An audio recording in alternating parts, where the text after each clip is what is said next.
Viewers, Hassan Nisar official channel के साथ मैं हूँ इब्ने सहरा। आज हम महाराजा रंजीत सिंह की 185वीं बरसी के मौके पर महाराजा रंजीत सिंह की मड़ी पर मौजूद हैं। आज इस तकरीब के मेहमान ख़ुसूसी हैं सरदार रमेश सिंह अरोड़ा, अक़लियती अमूर के सूबाई वज़ीर हैं। आज हम यहाँ पूरी दुनिया से आए हुए सिख कम्युनिटी से इंटरव्यूज़ भी करेंगे और आपको इनकी जो मजहबी जो रिवायात हैं उनसे भी थोड़ा सा आपको आशना होने का मौका देंगे। आए आपके साथ मुलाकात कराते हैं कुछ सिख बिरादरी के जो कि पूरी दुनिया से आए हैं, उन लोगों से हम बात करते हैं। आए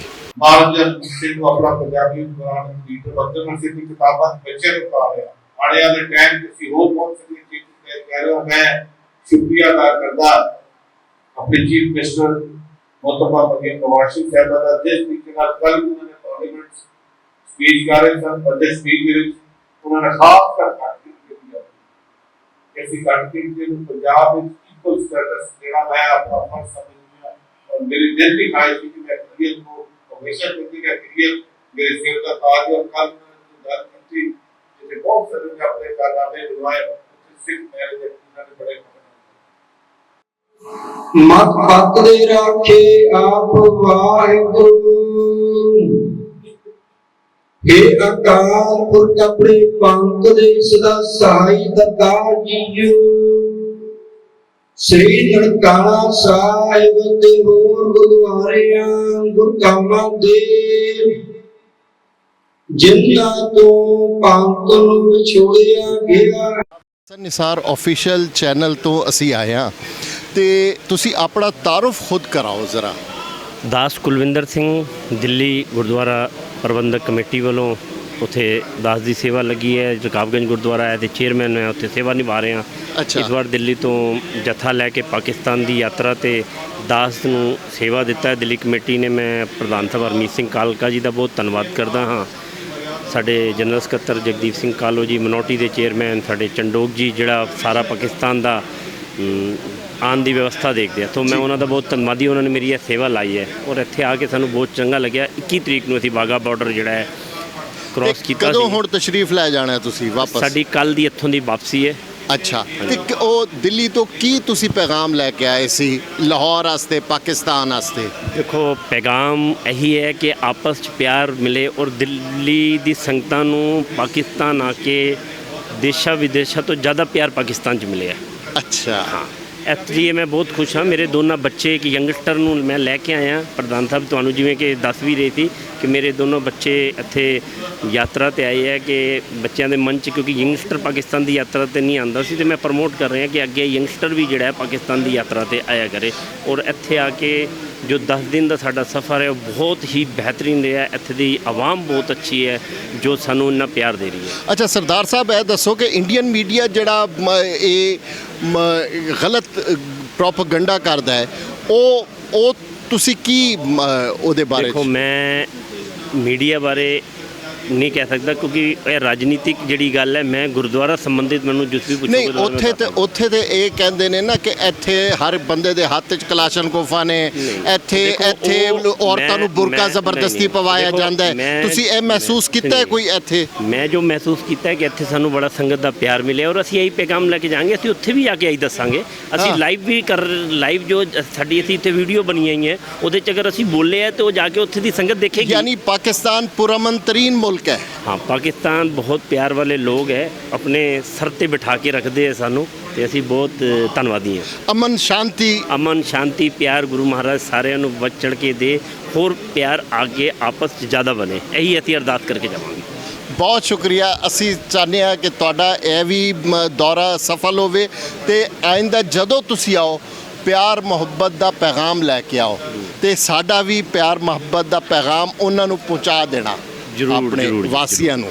जरूर आप जी का प्यार वाला पैगाम जरूर पहुँचाऊँगा। जी अमरजीत सिंह इस वक्त हमारे साथ हैं। इनसे पूछते हैं कि पाकिस्तान आकर इन्होंने पाकिस्तान को और ख़ास तौर पर लाहौर के लोगों को कैसा पाया। जी अमरजीत साहब, सब तो पहला तो पाकिस्तान चढ़दा पंजाब, लैंदा पंजाब, ਦੋਨਾਂ ਹੀ ਪੰਜਾਬ ਦੇ ਨਿਵਾਸੀਆਂ ਨੂੰ, ਦੋਨਾਂ ਪੰਜਾਬਾਂ ਦੀ ਇਸ ਸਾਰੀ ਦੀ ਸਾਰੀ ਸਲਤਨਤ ਨੂੰ ਮੈਂ ਫਤਿਹ ਬੁਲਾਉਂਦਾ। ਵਾਹਿਗੁਰੂ ਜੀ ਕਾ ਖਾਲਸਾ, ਵਾਹਿਗੁਰੂ ਜੀ ਕੀ ਫਤਿਹ। ਮੈਂ ਪਾਕਿਸਤਾਨ ਦੇ ਵਿੱਚ ਸ਼੍ਰੋਮਣੀ ਗੁਰਦੁਆਰਾ ਪ੍ਰਬੰਧਕ ਕਮੇਟੀ ਜੋ ਸਿੱਖਾਂ ਦੀ ਸਿਰਮੌਰ ਸੰਸਥਾ, ਉਸ ਸੰਸਥਾ ਦਾ ਇੱਕ ਛੋਟਾ ਜਿਹਾ ਨੁਮਾਇੰਦਾ ਕਥਾਵਾਚਕ ਹੋਣ ਦੇ ਨਾਤੇ ਪਾਕਿਸਤਾਨ ਦੀ ਧਰਤੀ ਤੇ ਡਿਊਟੀ ਲੱਗ ਕੇ ਆਪਣੇ ਮੁਲਾਜ਼ਮਾਂ ਦੇ ਨਾਲ, ਆਪਣੇ ਸਾਰੇ ਵੀਰਾਂ ਦੇ ਨਾਲ ਜਥੇ ਦੇ ਵਿੱਚ ਪਾਕਿਸਤਾਨ ਦੀ ਧਰਤੀ ਤੇ ਆਇਆ ਸੀ। ਔਰ ਜਦੋਂ ਮੈਂ ਕਦੇ ਪਾਕਿਸਤਾਨ ਦੇ ਬਾਰੇ ਸੁਣਦਾ ਵੀ ਸਾਂ, ਦਿਲ ਵਿੱਚ ਕਈ ਵਾਰੀ ਖਿੱਚ ਵੀ ਪੈਂਦੀ ਸੀ। ਜਦੋਂ ਜਿਹਨਾਂ ਗੁਰੂ ਧਾਮਾਂ ਦੇ ਵਿਛੋੜੇ ਦੀ ਅਰਦਾਸ ਅਸੀਂ ਚੱਤੋ ਪਹਿਰ ਹਰ ਵਕਤ ਕਰਦੇ ਹਾਂ, ਉਹਨਾਂ ਗੁਰੂ ਧਾਮਾਂ ਦੇ ਦਰਸ਼ਨ ਦੀਦਾਰ ਸਾਨੂੰ ਹੋਣ। ਅਸੀਂ ਬੜਾ ਖੁਸ਼ ਨਸੀਬ ਹਾਂ ਕਿ ਜਦੋਂ ਅਸੀਂ ਅਟਾਰੀ ਬਾਰਡਰ ਤੋਂ, ਵਾਹਗਾ ਬਾਰਡਰ ਤੋਂ ਕ੍ਰਾਸ ਕਰਕੇ ਤੇ ਪੰਜਾਬ ਦੀ ਧਰਤੀ ਤੇ ਆਏ, ਸਾਨੂੰ ਫੁੱਲਾਂ ਦੇ ਹਾਰ ਪਾ ਕੇ, ਬੁਕੇ ਦੇ ਕੇ ਔਰ ਸਾਡਾ ਬਹੁਤ ਵਧੀਆ ਇਸਤਕਬਾਲ ਇਹ ਸਾਰੀ ਆਵਾਮ ਨੇ ਔਰ ਪਾਕਿਸਤਾਨੀ ਹਕੂਮਤ ਨੇ ਔਰ ਪਾਕਿਸਤਾਨ ਦੀ ਸਿੱਖ ਗੁਰਦੁਆਰਾ ਮੈਨੇਜਮੈਂਟ ਕਮੇਟੀ ਨੇ ਬਹੁਤ ਵਧੀਆ ਸਵਾਗਤ ਸਾਡਾ ਕੀਤਾ। ਅਸੀਂ ਗੁਰਦੁਆਰਾ ਪੰਜਾ ਸਾਹਿਬ ਗਏ, ਗੁਰਦੁਆਰਾ ਨਨਕਾਣਾ ਸਾਹਿਬ ਜਨਮ ਸਥਾਨ ਗਏ, ਗੁਰਦੁਆਰਾ ਡੇਰਾ ਸਾਹਿਬ ਅਸੀਂ ਅੱਜ ਖੜੇ ਹਾਂ, ਗੁਰਦੁਆਰਾ ਸੱਚਾ ਸੌਦਾ ਗਏ ਜਾਂ ਗੁਰਦੁਆਰਾ ਸ਼੍ਰੀ ਕਰਤਾਰਪੁਰ ਸਾਹਿਬ ਦੀ ਪਾਵਨ ਪਵਿੱਤਰ ਧਰਤੀ ਤੇ ਗਏ। ਸਾਨੂੰ 10 ਦਿਨਾਂ ਦੇ ਵਿੱਚ ਮਹਿਸੂਸ ਹੀ ਨਹੀਂ ਹੋਇਆ ਕਿ ਅਸੀਂ ਕਿਸੇ ਬਗਾਨੇ ਥਾਂ ਤੇ ਆਏ ਹਾਂ। ਸਾਨੂੰ ਇਉਂ ਪ੍ਰਤੀਤ ਹੋਇਆ ਕਿ ਅਸੀਂ ਬਿਲਕੁਲ ਆਪਣੇ ਘਰ ਵਿੱਚ ਬੈਠੇ ਹਾਂ। ਸਾਡੇ ਭਰਾਵਾਂ ਵੱਲੋਂ, ਸਾਡੀਆਂ ਭੈਣਾਂ ਵੱਲੋਂ, ਸਾਡੀਆਂ ਮਾਤਾਵਾਂ ਵੱਲੋਂ, ਛੋਟੇ ਛੋਟੇ ਬੱਚਿਆਂ ਵੱਲੋਂ ਸਾਨੂੰ ਐਜ਼ ਏ ਹੀਰੋ ਮੰਨ ਕੇ ਕਦੇ ਸਾਡੇ ਨਾਲ ਫੋਟੋਆਂ ਖਿਚਾਈਆਂ, ਕਦੇ ਸਾਨੂੰ ਆਪਣੇ ਦਿਲ ਦੀਆਂ ਗਹਿਰਾਈਆਂ ਤੋਂ ਇਸਤਕਬਾਲ ਕਰਦਿਆਂ ਧੰਨਵਾਦ ਕੀਤਾ। ਮੈਂ ਸਮੁੱਚੀ ਪਾਕਿਸਤਾਨ ਸਿੱਖ ਗੁਰਦੁਆਰਾ ਮੈਨੇਜਮੈਂਟ ਕਮੇਟੀ ਔਰ ਹਕੂਮਤ ਪਾਕਿਸਤਾਨ, ਹਕੂਮਤ ਪੰਜਾਬ ਦਾ ਦਿਲ ਦੀਆਂ ਗਹਿਰਾਈਆਂ ਤੋਂ ਧੰਨਵਾਦ ਕਰਦਾ, ਜਿਹੜੇ ਸਾਲ ਦੇ ਵਿੱਚ ਸ਼੍ਰੋਮਣੀ ਗੁਰਦੁਆਰਾ ਪ੍ਰਬੰਧਕ ਕਮੇਟੀ ਦੇ ਵੱਡੇ ਸਹਿਯੋਗ ਦੇ ਨਾਲ 3 ਜਥੇ ਪਾਕਿਸਤਾਨ ਵਿੱਚ ਆਉਂਦੇ ਆ ਔਰ ਤਿੰਨਾਂ ਨੂੰ ਹੀ ਤੁਸੀਂ ਇੰਨਾ ਪਿਆਰ ਦਿੰਦੇ ਹੋ। ਬੜਾ ਦਿਲ ਦੀਆਂ ਗਹਿਰਾਈਆਂ ਤੋਂ ਸਕੂਨ ਮਿਲਦਾ ਹੈ ਕਿ ਅਸੀਂ ਆਪਣੇ ਬਾਬੇ ਦੇ ਘਰ ਵਿੱਚ ਆਈਏ ਤੇ ਬਾਬੇ ਦੇ ਘਰ ਵਿੱਚ ਆਏ ਸਾਨੂੰ ਆਪਣੇ ਵੱਡੇ ਭਰਾ ਵੱਡੇ ਦਿਲਾਂ ਨਾਲ ਮਿਲਦੇ ਆ। ਵਾਹਿਗੁਰੂ ਜੀ ਕਾ ਖਾਲਸਾ। ਜੀ ਜਨਾਬ, ਤੁਸੀਂ ਕਿੱਥੋਂ ਆਏ ਹੋ? ਵਾਹਿਗੁਰੂ ਜੀ ਕਾ ਖਾਲਸਾ, ਵਾਹਿਗੁਰੂ ਜੀ ਕੀ ਫਤਿਹ। ਮੈਂ ਕਵਲਜੀਤ ਸਿੰਘ ਚਾਵਲਾ ਦੇਹਰਾਦੂਨ ਉੱਤਰਾਖੰਡ ਤੋਂ ਆਇਆ ਹਾਂ ਅੱਛਾ। ਔਰ ਪਿਛਲੀ ਵਾਰ ਵੀ ਆਇਆ ਸੀਗਾ ਤੇ ਇਸ ਵਾਰ ਮੈਨੂੰ ਗੁਰੂ ਮਹਾਰਾਜ ਦੀ ਫਿਰ ਬਖਸ਼ਿਸ਼ ਹੋਈ ਹੈ। ਆਪ ਜੀ ਦਾ ਪਿਆਰ, ਸਭਨਾਂ ਦਾ, ਇੱਥੋਂ ਦੇ ਪਿਆਰ ਨੇ ਮੈਨੂੰ ਦੁਬਾਰਾ ਬੁਲਾਇਆ ਹੈ। ਮੈਂ ਇੱਥੋਂ ਦੀ ਸੰਗਤ ਦਾ, ਇੱਥੋਂ ਦੇ ਆਵਾਮ ਦਾ, ਇੱਥੋਂ ਦੀ ਸਿਕਿਉਰਿਟੀ ਦਾ, ਇੱਥੋਂ ਦੇ ਲੋਕਾਂ ਦਾ, ਇੱਥੋਂ ਦੀ ਪੂਰੀ ਤੌਰ 'ਤੇ ਸਮਾਜ ਦਾ ਬਹੁਤ ਬਹੁਤ ਆਭਾਰੀ ਹਾਂ, ਜਿਨ੍ਹਾਂ ਨੇ ਇੰਨਾ ਲਾਡ, ਪਿਆਰ, ਸਤਿਕਾਰ, ਮਾਣ ਦਿੱਤਾ ਹੈ। ਤੇ ਸਾਨੂੰ ਕਿਸੇ ਕਿਸਮ ਦੀ ਨਾ ਪਿਛਲੀ ਵਾਰ ਨਾ ਇਸ ਵਾਰ ਕੋਈ ਦਿੱਕਤ ਪਰੇਸ਼ਾਨੀ ਕੁਛ ਨਹੀਂ ਹੋਈ। ਤੇ ਮੇਰਾ ਪਿਛਲੀ ਵਾਰ ਵੀ ਇਹੀ ਆਮ ਸੀਗਾ, ਕਹਿਣਾ ਸੀਗਾ ਕਿ ਵੀ ਆਪਣਾ ਦੋਨੋਂ ਦੇਸ਼ ਸੋਹਣੀ ਤਰ੍ਹਾਂ ਆਪਸ ਵਿੱਚ ਪਿਆਰ ਨਾਲ ਰਹਿਣ ਤੇ ਬਿਜ਼ਨਸ ਵਧਾਉਣ, ਆਪਣੇ ਕਾਰੋਬਾਰ ਵਧਾਉਣ, ਇਹਦੇ ਪਿਆਰ ਮੁਹੱਬਤ ਵੀ ਵਧੇਗਾ ਤੇ ਆਪਸ ਵਿੱਚ ਸਾਡਾ ਆਉਣਾ ਜਾਣਾ ਵੀ ਖੁੱਲ੍ਹਾ ਹੋਏਗਾ। ਅਸੀਂ ਆਪਣੇ ਗੁਰੂ ਘਰਾਂ ਦੇ ਦਰਸ਼ਨ ਖੁੱਲ੍ਹੇ ਤੌਰ 'ਤੇ ਕਰ ਸਕਾਂਗੇ ਤੇ ਕੋਈ ਰੋਕ ਟੋਕ ਨਹੀਂ ਹੋਏਗੀ। ਉੱਧਰੋਂ ਦੇ ਲੋਕ ਇੱਧਰ ਆਉਣਗੇ, ਇੱਧਰੋਂ ਦੇ ਉੱਧਰ ਜਾਣਗੇ, ਪਿਆਰ ਮੁਹੱਬਤ ਵਧੇਗਾ, ਬਿਜ਼ਨਸ ਵੀ ਵਧੇਗਾ, ਕਾਰੋਬਾਰ ਵੀ ਵਧੇਗਾ, ਦੋਨੋਂ ਮੁਲਕ ਤਰੱਕੀ ਕਰਨਗੇ। ਬਸ ਸਾਡਾ ਇਹੀ ਹੈ ਆਪਸ ਵਿੱਚ ਵੀ ਪਿਆਰ ਨਾਲ ਸੁਣਦੇ ਰਹਿਣ। ਵਾਹਿਗੁਰੂ ਜੀ ਕਾ ਖਾਲਸਾ, ਵਾਹਿਗੁਰੂ ਜੀ ਕੀ ਫਤਿਹ। ਜੀ ਸੁਰਜਨ ਸਿੰਘ, ਜ਼ਰਾ ਇਸ ਕਮਰੇ ਦੇ ਬਾਰੇ ਸਾਡੇ ਵਿਊਵਰਸ ਨੂੰ ਦੱਸੋ, ਇਹ ਕੀ ਹੈ? ਇਹ ਵੀਰ ਜੀ, ਅਸੀਂ ਇਹਨੂੰ ਪੰਜਾਬੀ 'ਚ ਸੁਖ ਆਸਨ ਅਸਥਾਨ ਕਹਿੰਦੇ ਆ, ਜਿੱਥੇ ਗੁਰੂ ਗ੍ਰੰਥ ਸਾਹਿਬ ਮਹਾਰਾਜ ਜੀ ਦੀ ਸ਼ਾਮ ਦੀ ਸਮਾਪਤੀ ਹੁੰਦੀ ਆ ਤੇ ਇੱਥੇ ਅਸੀਂ ਇਹਨੂੰ ਕਮਰੇ 'ਚ ਲਿਆ ਕੇ ਇੱਥੇ ਰੱਖ ਦਿੰਦੇ ਆ। ਸਵੇਲੇ ਜਦੋਂ ਅੰਮ੍ਰਿਤ ਵੇਲਾ ਹੁੰਦਾ ਵਾ, ਜਿਹਨੂੰ ਤੁਸੀਂ ਤਹੱਜਦ ਕਹਿੰਦੇ ਹੋ, ਉਸ ਦੌਰਾਨ ਗੁਰੂ ਗ੍ਰੰਥ ਸਾਹਿਬ ਮਹਾਰਾਜ ਨੂੰ ਇਸ ਜਗ੍ਹਾ ਤੋਂ ਲਿਜਾ ਕੇ ਆਪਣੇ ਪਾਵਨ ਅਸਥਾਨ ਦੇ ਉੱਤੇ ਨਾ ਉਹਦੇ ਪ੍ਰਕਾਸ਼ ਹੁੰਦੇ ਹਨ, ਮਤਲਬ ਉਹਨੂੰ ਖੋਲ੍ਹਿਆ ਜਾਂਦਾ ਹੈ। ਠੀਕ ਹੈ। ਉਹ ਫਿਰ ਮਤਲਬ ਕਿ 24 ਘੰਟੇ ਤੱਕ ਖੁੱਲ੍ਹਿਆ ਰਹਿੰਦਾ ਵਾ। ਜਿਹੜੇ ਵਿਅਕਤੀ ਆਉਂਦੇ ਨੇ, ਪੜ੍ਹਦੇ ਨੇ, ਸੁਣਦੇ ਨੇ ਤੇ ਉਸ ਤੋਂ ਬਾਅਦ ਸ਼ਾਮ ਦੀ ਸਮਾਪਤੀ ਵੇਲੇ ਇਸ ਕਮਰੇ 'ਚ ਲਿਆਇਆ ਜਾਂਦਾ। ਯਾਨੀ ਇਹ ਮੁਕੱਦਸ ਔਰਾਕ ਨੇ ਤੁਹਾਡੇ? ਜੀ ਜੀ, ਬਿਲਕੁਲ ਬਿਲकुल। ਪਾਕਿਸਤਾਨ ਵਿੱਚ ਕੀ ਤੁਸੀਂ ਮਹਿਸੂਸ ਕੀਤਾ ਹੈ? ਹਾਂਜੀ, प्रेम मोहब्बत, इत्थों के लोग बहुत ही प्यार मोहब्बत वाले ने, बहुत ही अच्छा लगा, बड़ा सत्कार करते हैं वाले। ਅੱਛਾ। और गुरुद्वारे ਤੇ ਖਾਸ ਤੁਸੀਂ ਦਿੱਲੀ ਤੋਂ ਆਏ ਹੋ? नहीं, ਅਸੀਂ देहरादून तो आए हैं। उत्तराखंड देहरादून। ਤੁਸੀਂ ਤਿੰਨੋਂ ਹੀ? ਹਾਂਜੀ, ਇਹ ਸਾਰੇ ਅਸੀਂ ਰਿਲੇਟਿਵ ਹੈ, ਅੱਛਾ, ਸਿਸਟਰ, ਇੱਕੋ ਹੀ ਪਰਿਵਾਰ ਹੈ? ਇੱਕੋ ਹੀ ਪਰਿਵਾਰ ਹੈ, ਭਾਬੀ ਹੈ, ਸਿਸਟਰ ਹੈ। ਅੱਛਾ। ਤੇ ਅਸੀਂ ਇੰਡੀਆ ਤੋਂ ਆਏ ਹਾਂ। ਜਿਵੇਂ ਮਤਲਬ ਡਰ ਸੀ, ਇੱਕ ਖੋਫ ਸੀ ਕਿ ਬਈ ਪਾਕਿਸਤਾਨੀ ਜਾ ਪਤਾ ਨਹੀਂ ਰਹੇ ਕੀ ਹੋਏਗਾ ਪਾਕਿਸਤਾਨ ਵਿੱਚ। ਹਾਂਜੀ, ਇਸ ਤਰੀਕੇ ਦਾ ਇੱਕ ਲੇਕਿਨ ਮਾਈਂਡ ਉਹਦੇ ਕੋਲ ਬਿਲਕੁਲ ਉਲਟ ਹੋਇਆ। ਬਿਲਕੁਲ ਉਲਟ ਹੋਇਆ। ਇੱਥੋਂ ਦੀ ਆਵਾਮ ਬਹੁਤ ਹੀ ਪਿਆਰ ਦੇਣ ਵਾਲੀ, ਬਹੁਤ ਹੀ ਪਿਆਰੇ ਲੋਕ ਨੇ, ਬਹੁਤ ਹੀ ਸੁੰਦਰ ਤਰੀਕੇ ਨਾਲ ਉਹਨਾਂ ਨੇ ਸਾਡਾ ਸਵਾਗਤ ਕੀਤਾ ਹੈ ਔਰ ਇੰਨਾ ਮਾਨ ਸਨਮਾਨ, ਐਵੇਂ ਲੱਗ ਹੀ ਨਹੀਂ ਰਿਹਾ ਕਿ ਇਹ ਸਾਡੇ ਤੋਂ ਹਟ ਕੇ ਨੇ, ਆਪਣੇ ਘਰ ਬਾਹਰ ਜੋ ਵਰਗੇ ਲੋਕ ਲੱਗ ਰਹੇ ਨੇ।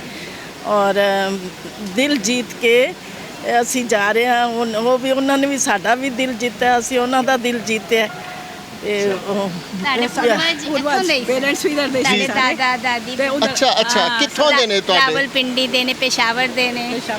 ਅੱਛਾ ਸਰਗੋਦੇ ਦੇ ਅੱਗੇ ਮੇਰੇ ਮੰਮੀ ਅੱਛਾ ਤੁਹਾਡੇ ਮੰਮੀ ਪਾਪਾ ਸਰਗੋਦੇ ਦੇ ਨੇ। ਸਾਡੇ ਦਾਦਾ ਤੁਸੀਂ ਸਰਗੋਦੇ ਗਏ ਹੋ? ਹਾਂਜੀ ਸਰਗੋਦੇ ਬਸ ਬਾਹਰੋਂ ਹੀ ਦੇਖਿਆ ਤੇ ਕਹਿ ਰਹੇ ਕਿ ਇਸ ਤਰ੍ਹਾਂ ਮਿਲੇਗਾ ਨਹੀਂ, ओपन वीजा लेके आना पड़ेगा ना। अच्छा। इस तरह चलो नेक्स्ट टाइम आना तो तुसी सरगोदे जरूर जाना। ठीक है, बहुत मेहरबानी जी। आप लोग कहाँ से आए हैं? हम न्यू दिल्ली से हैं, न्यू दिल्ली इंडिया से हैं। अच्छा, न्यू दिल्ली खास शहर से? खास शहर से, मेन सिटी। अच्छा, आपका रिश्ता क्या है? मेरी सिस्टर है। हम भाई अच्छा बहन हैं। अच्छा, आप बड़े हैं? मैं बड़ा हूँ। अच्छा, तो क्या चीज़ आपको प्रोवोक की या आपको किस चीज़ ने इधर आने पर मजबूर किया? हम बाबा नानक की धरती देखने आए हैं कि कैसा है, और पाकिस्तान की आवाम से मिलने आए हैं, लोग कैसे हैं पहली यहाँ पे। दफ़ा आए हैं आप? पहली दफ़ा आए हैं हम। आप करते क्या हैं उधर दिल्ली में? ये स्टूडेंट है, हमारा बिजनेस है। हम अच्छा, business किस करते चीज़ का बिजनेस है? हैं। हम इंडस्ट्रियल में बिजनेस करते हैं, इंडस्ट्रियल आउटपुट बनाते हैं। अच्छा, तो आप कौन से उसमें पढ़ती हैं? मैं यूनिवर्सिटी स्टूडेंट हूँ। यूनिवर्सिटी कौन सा सब्जेक्ट है आपका? मैं BA साइकोलॉजी ऑनर्स। और आपका इदारे का नाम क्या है? इदारा यूनिवर्सिटी। दिल्ली यूनिवर्सिटी से? दिल्ली यूनिवर्सिटी। अच्छा, आपको डराया भी गया होगा कि पाकिस्तान ना जाओ, वहाँ दहशतगर्दी है, जो इंडिया मीडिया इस तरह की फजूल जो बातें करता है, क्या आपके जहन में भी था कि पाकिस्तान के बारे में? लोग आते हैं, कई लोग हमसे मिलते हैं। मीडिया ने तो देखो, काम मीडिया का काम है कहना। अब आपने भी इंडिया को कुछ कहना है, इंडिया वालों ने भी आपको कुछ कहना है। मीडिया अपने चक्कर में आम आवाम को परेशान करती है। अब होता क्या है, अब कई लोग पाकिस्तान से गए हैं, इंडिया गए हैं, बताते हैं कि आवाम बहुत बढ़िया है। मीडिया और सरकारों का काम तो एक दूसरों को कोसना ही है, तभी तो सरकारें चलेंगी।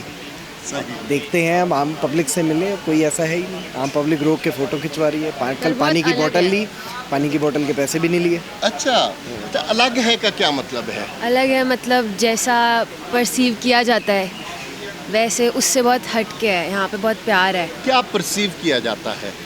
कि यहाँ पे लोग अच्छे नहीं है, यहाँ पे आपको यहाँ पे सेफ़ नहीं है। आई थिंक मेनली सेफ़ होता है कि यहाँ पे आना सेफ़ नहीं है, तो वैसा बिल्कुल नहीं है। यहाँ पे बहुत सेफ्टी है। अच्छा, वो कहते हैं कि जिन्हें लाहौर नहीं वेख्या वो जमिया नहीं, तो आपको क्या ख़ास चीज़ लाहौर की और लाहौरियों की महसूस हुई? ਹੁਣ ਅਸੀਂ ਦੇਖ ਲਿਆ ਲਾਹੌਰ, ਅਸੀਂ ਜੰਮ ਵੀ ਗਏ ਹਾਂ। ਤੁਸੀਂ ਤੁਹਾਡਾ ਜਨਮ ਇਹ 21 ਤਾਰੀਖ ਨੂੰ 21 ਜੂਨ ਨੂੰ ਹੋਇਆ ਹੁਣ ਹੈ, ਅਸੀਂ ਜਦੋਂ ਲਾਹੌਰ ਦੇਖ ਤੁਸੀਂ ਲਿਆ। ਲਾਹੌਰ ਦੀ ਧਰਤੀ ਤੇ ਕਦਮ ਰੱਖਿਆ ਹੈ। ਕਹਿੰਦੇ ਨੇ ਲਾਹੌਰ ਦੇਖਿਆ ਨਹੀਂ, ਉਹ ਜੰਮਿਆ ਹੀ ਨਹੀਂ। ਹੁਣ ਅਸੀਂ ਅੱਜ ਦੇਖ ਲਿਆ, ਔਰ ਅਸੀਂ ਜੰਮ ਵੀ ਗਏ। ਕੀ ਪੈਗਾਮ ਲੈ ਕੇ ਜਾ ਰਹੇ ਹੋ ਦਿੱਲੀ ਵਾਸਤੇ ਤੁਸੀਂ ਅਸੀਂ ਲਾਹੌਰ ਦਿੱਲੀ ਨੂੰ ਜਾ ਕੇ ਪ੍ਰਮੋਟ ਕਰਾਂਗੇ ਕਿ ਯੰਗਸਟਰ ਆਏ। ਅੱਛਾ, ਇੱਥੇ ਯੰਗਸਟਰ ਆ? यंगस्टर ਦੀ ਕਮੀ ਬਾਬੇ ਹੈ। ਦੇ ਜਿਹੜੇ ਆਂਦੇ ਉਹ ਬਾਬੇ ਬਜ਼ੁਰਗ ਆਂਦੇ ਉਹ ਆਈ ਜਾਣ, ਪਰ ਯੰਗਸਟਰ ਵੀ ਆਣ। ਵਾਈ ਕਿਉਂ ਯੰਗਸਟਰ ਆਣ? ਇਹਦੇ ਪਿੱਛੇ ਕੀ ਤੁਹਾਡੀ ਲੌਜਿਕ ਹੈ? ਕਲਚਰ ਦੇਖੋਗੇ, ਤੁਹਾਨੂੰ ਮੁਸਲਿਮ ਦਾ ਕਲਚਰ ਔਰ ਆਪਣਾ ਗੁਰੂ ਨਾਨਕ ਦਾ ਕਲਚਰ, ਤੁਹਾਨੂੰ ਸਾਰਾ ਇੱਥੇ ਆਓਗੇ ਦੇਖੋਗੇ ਲੋਕੀ ਰਿਸਪੈਕਟ ਦੇ ਰਹੇ ਨੇ। ਤੁਹਾਨੂੰ ਸਾਰੀ ਚੀਜ਼ਾਂ ਪਤਾ ਚੱਲੇਗਾ। ਜੋ ਪਰਸਪੈਕਟਿਵ ਤੁਹਾਡੇ ਮਾਈਂਡ 'ਚ ਹੈ ਉਹ ਇੱਥੋਂ ਜਾ ਕੇ ਵੈਨਿਸ਼ ਹੋਏਗਾ। ਬਿਲਕੁਲ ਠੀਕ ਹੈ। ਤੁਹਾਨੂੰ ਵੀ ਜਨਮ ਦਿਨ ਮੁਬਾਰਕ ਹੋਵੇ ਗੁਰੂ ਨਾਨਕ ਦਾ 185ਵਾਂ, ਤੇ ਤੁਹਾਨੂੰ ਤੁਹਾਡਾ ਜਨਮ ਦਿਨ ਵੀ ਮੁਬਾਰਕ ਹੋਵੇ ਤੁਸੀਂ ਦੋਵਾਂ ਨੂੰ। ਥੈਂਕ ਯੂ ਜੀ।